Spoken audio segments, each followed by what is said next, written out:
Assalamualaikum warahmatullahi wabarakatuh. Alhamdulillah wassalatu wassalamu ala Rasulillah la haula wala quwata illa billah amma ba'du. Kita lanjut sekarang bahas sihir dan ancamannya. Nah, ini masih seputar hal-hal mistis. Sihir dan ancamannya. Allah berfirman dalam Al-Baqarah ayat 102, mereka mengikuti apa yang dibaca oleh setan-setan pada masa kerajaan Sulaiman. Nah, di zaman Nabi Sulaiman. Sulaiman itu tidak kafir, tetapi setan-setan itulah yang kafir. Mereka mengajarkan sihir kepada manusia dan apa yang diturunkan kepada dua orang malaikat di negeri Babilonia, Harut Marut. Padahal keduanya tidak mengajarkan sesuatu, tidak mengajarkan hal-hal kepada manusia sebelum mengatakan, sesungguhnya aku ini adalah cobaan. Sesungguhnya kami hanyalah cobaan bagimu. Sebab itu janganlah kafir. Katanya Harut Marut.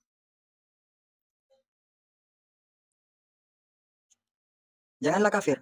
Maka mereka mempelajari dari Harut Marut itu apa yang dapat memisahkan antara seorang suami dengan istrinya, istri dengan suaminya, dengan izin Allah. Mereka mempelajari sesuatu yang mencelakakan dan tidak memberi manfaat kepada mereka. Dan sungguh mereka sudah tahu, barang siapa membeli sihir itu, menggunakan sihir itu, niscaya tidak akan mendapat keuntungan di akhirat. Dan sungguh sangatlah buruk perbuatan mereka itu, yang menjual dirinya dengan sihir. Di sini menjelaskan tentang suatu kisah di mana di zaman Nabi Sulaiman atau di negeri Babilonia, itu diutuslah dua malaikat Harut Marut untuk menguji manusia dengan sihir. Jadi ini ada kisah menarik tentang malaikat Harut Marut. Korelasinya cukup panjang yang berhubungan dengan penciptaan Nabi Adam alaihissalam. Bahwa banyak sekali kisah yang menjelaskan Harut Marut ini adalah malaikat yang diturunkan ke bumi karena ingin memiliki nafsu. Jadi kisahnya seperti ini.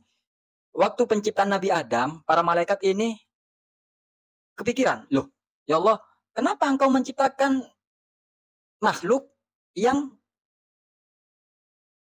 akan berperang, menumpahkan darah, sedangkan kami ini siang malam bertasbih kepadamu.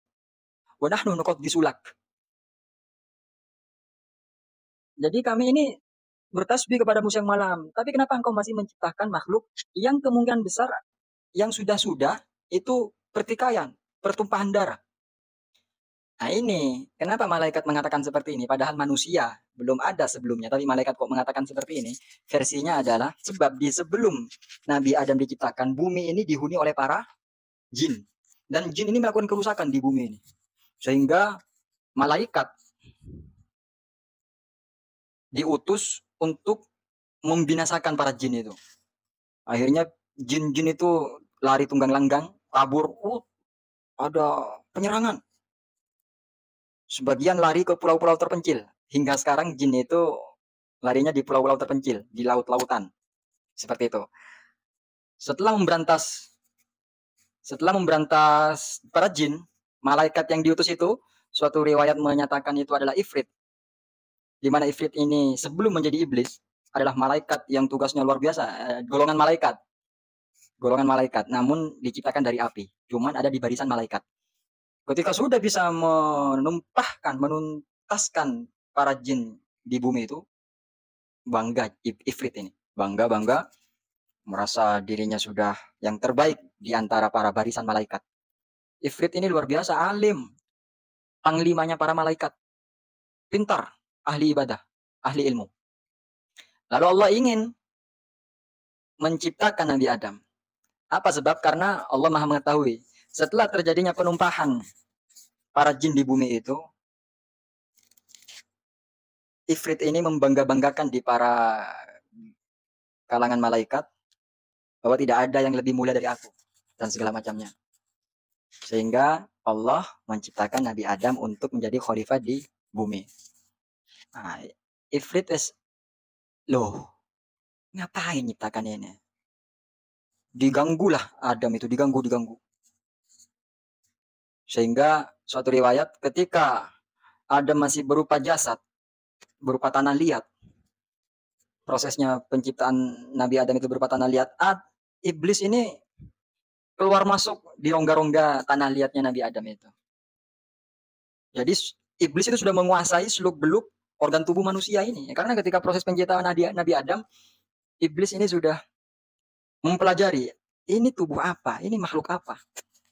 Tibalah Nabi Adam diciptakan dan Allah menyuruh semua malaikat tidak terkecuali untuk sujud penghormatan kepada Nabi Adam. Ifrit nggak mau, oh, lapo aku sujud. Aku yang terbaik di sini kok. Nah, itulah. Ternyata ketika para malaikat bertanya, kenapa kok menciptakan makhluk sedangkan kami yang terbaik, ahli ibadah? Allah menjawab, karena inilah kalian yang tidak tahu dan aku maha mengetahui hal yang gaib.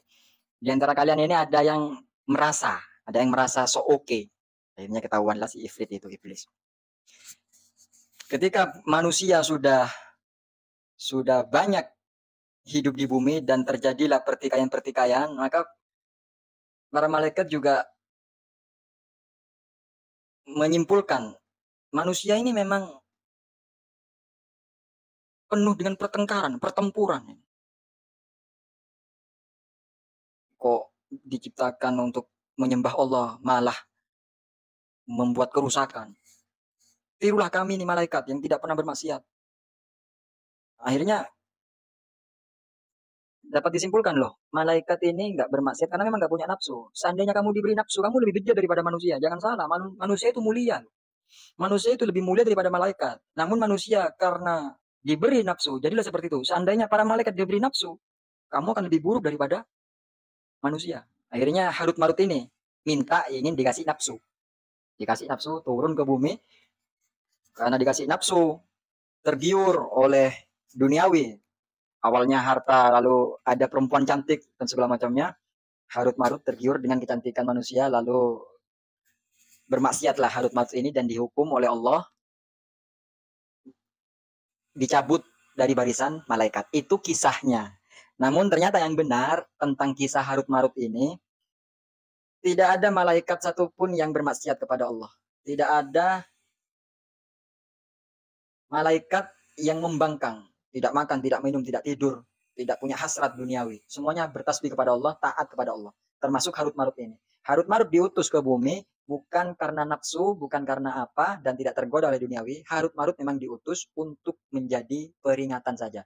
Manusia, aku ini Harut Marut ya, adalah ujian bagi kamu loh. Hati-hati, aku adalah ujian. Aku bukan kafir. Dan siapa yang mengambil sesuatu dariku, bisa jadi itu satu fitnah yang menjerumuskan kekafiran. Diajarkanlah sihir-sihir dan segala macamnya. Nah itulah, hingga sekarang sihir-sihir ini ya dari awal mulanya di zamannya Nabi Sulaiman. Harut Marut adalah malaikat yang tidak bermaksiat dan tidak seperti kisah-kisah yang sering kita dengar bahwa dihukum gara-gara diberi nafsu lalu tergoda duniawi. Tidak. Sekarang kita fokus ke sihir dan ancamannya. Ancamannya adalah termasuk dosa besar karena ada 7 dosa yang membinasakan. Para sahabat bertanya, apa itu wahai Rasulullah? Nabi Muhammad SAW menjawab, yang pertama syirik. Sihir, membunuh jiwa yang diharamkan oleh Allah kecuali dengan alasan yang benar. Riba, makan harta anak yatim. Kabur di medan perang. Dan menuduh perempuan baik-baik berzina. Syirik, sihir, lalu membunuh orang, gak punya alasan yang benar. Yang keempat, makan riba, makan anak yatim, kabur di medan perang, menuduh wanita soleha, berzina. Jadi sihir ini termasuk dosa besar.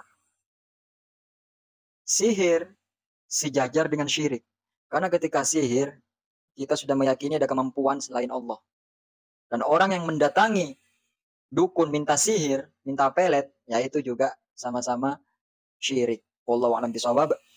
Semoga bermanfaat. Subhanakallahumma wa bihamdika asyhadu an la ilaha illa anta astaghfiruka wa atubu ilaik. Assalamualaikum warahmatullahi wabarakatuh.